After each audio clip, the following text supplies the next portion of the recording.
এজন্য আল্লাহ রাসূল সাল্লাল্লাহু আলাইহি ওয়াসাল্লাম বলেছেন, লিশ-শাহীদি সিত্তু খিসালিন, আল্লাহ রাব্বুল আলামিন প্রত্যেকটা শহীদকে 6টি পুরস্কার দিবেন।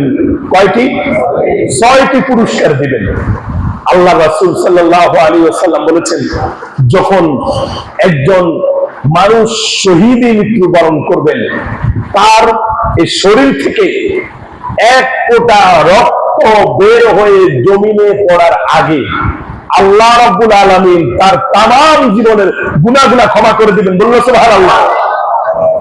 শুধু তাই নয়, আল্লাহ রাসূল বলেছেন তার প্রথম বৈশিষ্ট্য হচ্ছে যে আল্লাহ তার তামাম জীবনের গুনাহগুলো ক্ষমা করে দিবে, সাথে সাথে দুনিয়ার মায়া ত্যাগ করে দুনিয়া থেকে বিচ্ছেদ হওয়ার আগেই জান্নাতে সে কোন জায়গায় থাকবে, মাকআদাহু মিনাল জান্নাহ, জান্নাতে কোন জায়গায় সে থাকবে, ওই জান্নাতের চিত্রটা আল্লাহ তার সামনে তুলে ধরবেন। বলুন সুবহানাল্লাহ।